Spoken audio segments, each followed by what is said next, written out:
Notre secours est dans le nom du Seigneur qui a fait le ciel et la terre. On va continuer notre description du temple idyllique, cette espèce d'hallucination mathématicienne sous forme de carré que Ézéchiel, notre chaman biblique, a. C'est de plus en plus hallucinant. Le mouvement général que vous aurez, c'est de l'extérieur vers l'intérieur et ensuite de l'intérieur vers l'extérieur. Du monde profane au monde sacré, de la périphérie vers le sanctuaire, on s'approchait de Dieu, c'était l'épisode d'hier, et à partir de là, on règne sur le monde, c'est l'épisode d'aujourd'hui. Au milieu de tout ça, vous aurez l'élément central, le retour de la gloire. C'est là qu'on comprend que cette dernière vision fait pendant la toute première vision qu'on avait dans le livre d'Ézéchiel. Le livre d'Ézéchiel, on avait la gloire de Dieu qui quittait le temple. Là, elle revient. Sauf que dans la première vision, on donnait les détails sur la gloire de Dieu, le chariot. Ici, c'est sur le temple qu'on donne les détails. J'attire votre attention là-dessus parce que ce serait dommage que vous loupiez le passage quand vous allez tomber dessus. Elle va revenir par la porte orientale. L'Est, c'est la direction de l'Éden, Genèse 2:8. C'est en même temps par là que la gloire avait quitté le temple. C'est par là qu'elle va revenir, le lieu du lever de soleil, qui est aussi le lieu du retour de Dieu.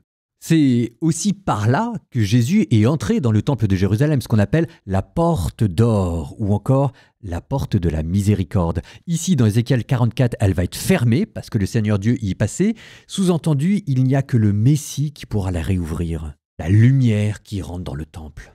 Donc on y retourne, pédagogie par l'espace, vous allez franchir des lieux, c'est l'école de la sainteté, on y retourne. Ézéchiel 41, 42, 43.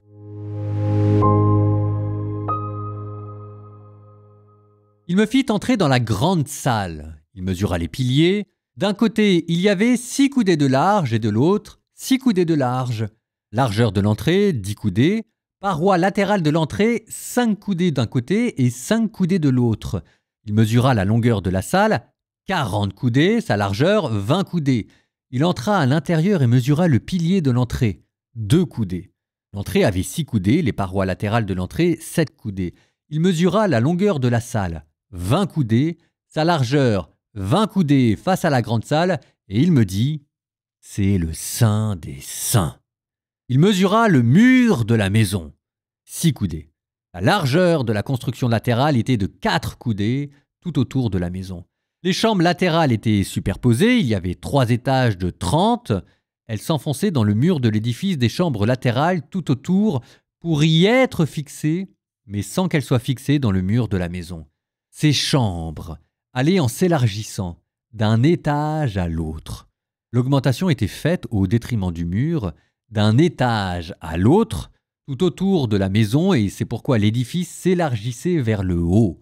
De l'étage inférieur, on montait à l'étage intermédiaire vers celui d'en haut. Et je vis, tout autour de l'édifice, une élévation mesurant 1 canne entière, à la base des chambres annexes. Ce soubassement avait 6 coudées. La largeur du mur appartenant à la construction latérale à l'extérieur était de 5 coudées. Quant à l'espace entre les chambres latérales appartenant à la maison et les salles, il était d'une largeur de 20 coudées tout autour de la maison.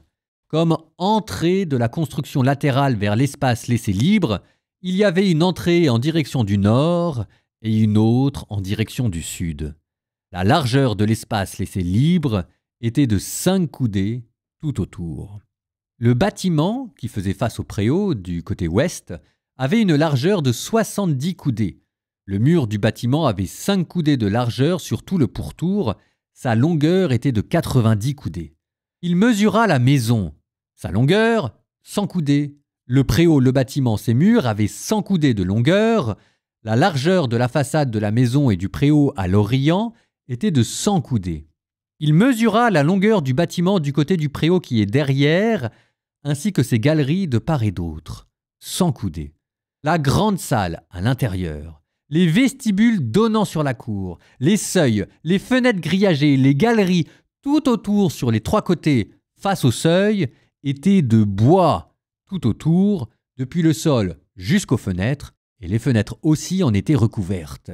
Jusqu'au-dessus de l'entrée, jusqu'à l'intérieur de la maison ainsi qu'à l'extérieur, et sur tout le pourtour du mur, à l'intérieur et à l'extérieur, des figures étaient représentées. Des kéroubim et des palmiers, un palmier entre 2 kéroubim, chaque kéroub avait 2 faces, une face d'homme tournée vers le palmier d'un côté et une face de lion vers le palmier de l'autre, tout cela représenté sur le pourtour de la maison. Depuis le sol jusqu'au-dessus de l'entrée, sur le mur de la grande salle étaient représentés des kéroubim et des palmiers. La grande salle avait des montants carrés.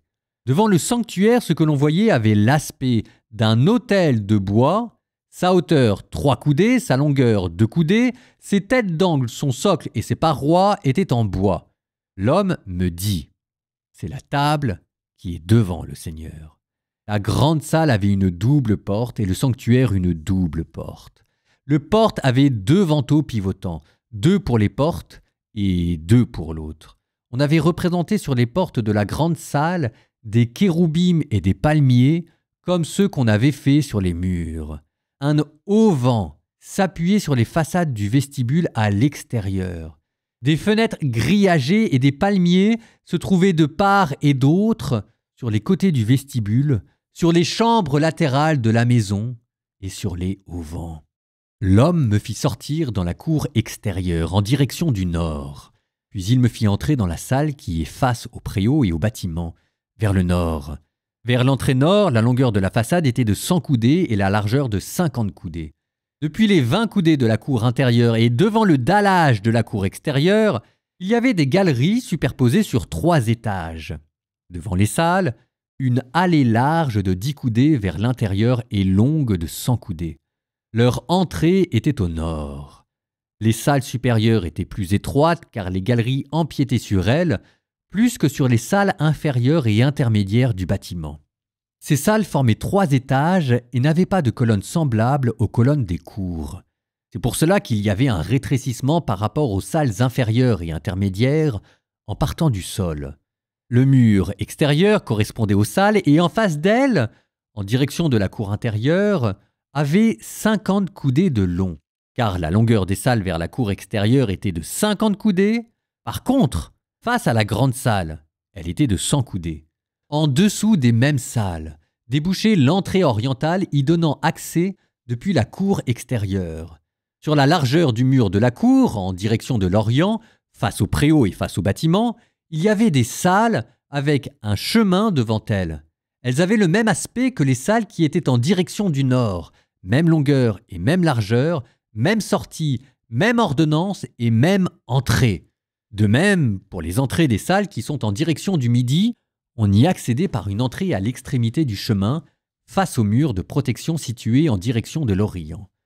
L'homme me dit, « Les salles du nord et les salles du midi, face au préau, sont les salles du sanctuaire, car c'est là que les prêtres qui s'approchent du Seigneur mangent les choses très saintes. C'est là qu'ils déposent les choses très saintes, l'offrande de céréales, les victimes de sacrifices pour la faute et du sacrifice de réparation. Ce lieu est saint. Une fois entrés, les prêtres ne sortiront pas du lieu saint vers la cour extérieure, mais ils déposeront là les vêtements auxquels ils officient. Ces vêtements sont saints. Ils mettront d'autres vêtements, ils pourront alors s'approcher des endroits destinés au peuple. » L'homme compléta les mesures intérieures de la maison. Il me fit sortir par le chemin de la porte qui fait face à l'Orient et mesura tout autour.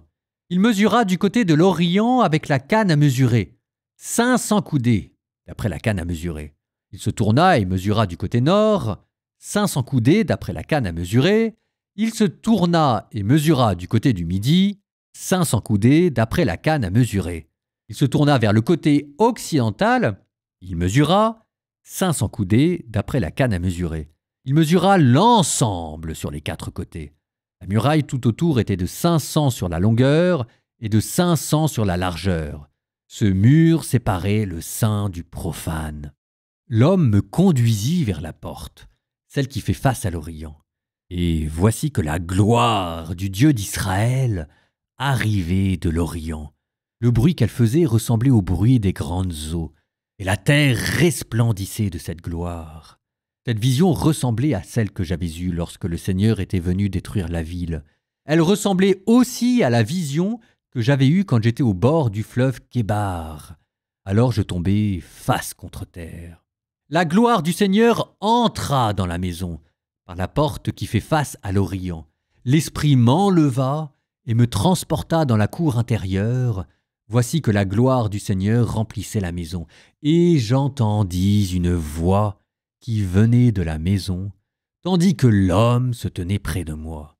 Cette voix me disait : « Fils d'homme, c'est ici le lieu de mon trône, le lieu sur lequel je pose les pieds, et là, je demeurerai au milieu des fils d'Israël pour toujours. La maison d'Israël ne rendra plus impur mon saint nom, ni elle, ni ses rois avec leurs débauches, ni les cadavres de ses rois avec leurs tombes. Ils ont placé leur seuil à côté de mon seuil, les montants de leurs portes à côté des miens, avec un mur entre moi et eux. Ils ont rendu impur mon saint nom par leurs abominations qu'ils ont commises. Aussi je les ai exterminés dans ma colère. Maintenant, ils éloigneront de moi leurs débauches, ainsi que les cadavres de leurs rois, et je demeurerai au milieu d'eux pour toujours. Toi, fils d'homme, décris cette maison à la maison d'Israël, pour qu'ils soient honteux de leurs fautes en mesurant les dimensions de la maison. S'ils sont honteux de tout ce qu'ils ont commis, fais-leur connaître le plan de la maison, sa disposition, ses sorties, ses entrées, tout son plan et toutes les prescriptions qui la concernent, tout son plan et toutes ses lois. Écris-le sous leurs yeux, afin qu'ils gardent tout son plan et toutes ses prescriptions et qu'ils les appliquent. Telle est la loi de la maison, au sommet de la montagne. Tout son territoire tout autour est très saint. Voilà, telle est la loi de la maison. Voici les dimensions de l'autel en coudée. Cette coudée ancienne valant une coudée nouvelle et un palme. Le creux qui est à la base mesuré avec cette coudée a une coudée de large. Il s'étend jusqu'au rebord qui en fait le tour sur un empan. Voici la hauteur de l'autel de la base appelée creux de la terre jusqu'au socle inférieur, 2 coudées, largeur une coudée, depuis le petit socle jusqu'au grand socle, 4 coudées, largeur une coudée. Le foyer, appelé montagne de Dieu, haut de 4 coudées à 4 cornes par-dessus. Le foyer a 12 coudées de long sur 12 de large, il forme un carré par ses 4 côtés. Le socle, par ses 4 côtés, a 14 coudées de long sur 14 coudées de large. Le rebord qui l'entoure est d'une demi-coudée, et le creux qui l'entoure est d'une coudée. Les marches font face à l'Orient. L'homme me dit : « Fils d'homme, ainsi parle le Seigneur Dieu. Voici les prescriptions qui concernent l'autel pour le jour où on le bâtira, en vue d'offrir sur lui l'holocauste et d'y répandre le sang. Aux prêtres lévites, ceux de la descendance de Sadoc qui s'approchent de moi pour me servir, oracle du Seigneur Dieu, tu donneras un jeune taureau en vue du sacrifice pour la faute. Tu prendras de son sang, tu en mettras sur les 4 cornes de l'autel, sur les 4 angles du sol et sur le rebord qui l'entoure. Ainsi, pour l'autel, tu accompliras le sacrifice pour la faute et le rite d'expiation. Puis, tu prendras le taureau du sacrifice pour la faute, et on le brûlera dans un endroit déterminé de la maison, à l'extérieur du sanctuaire. Le 2e jour, tu amèneras en vue du sacrifice pour la faute un bouc saint, sans défaut, et on accomplira ce sacrifice pour l'autel, comme on l'a fait avec le taureau. Quand tu auras achevé ce sacrifice, tu amèneras un jeune taureau sans défaut et un bélier sans défaut pris dans le troupeau. Tu les amèneras devant le Seigneur. Les prêtres jetteront sur eux du sel et les offriront en holocauste pour le Seigneur. 7 jours durant, tu feras quotidiennement le sacrifice du bouc pour la faute. On fera de même pour le jeune taureau et le bélier pris dans le troupeau, tous deux sans défaut. 7 jours durant, on fera le rite d'expiation pour l'autel, on le purifiera et c'est ainsi qu'on l'inaugurera. On arrivera au terme de ces jours. Le 8e jour et les suivants, les prêtres offriront sur l'autel vos holocaustes et vos sacrifices de paix. Alors je vous serai favorable, oracle du Seigneur. Proverbe 14, 16 à 20.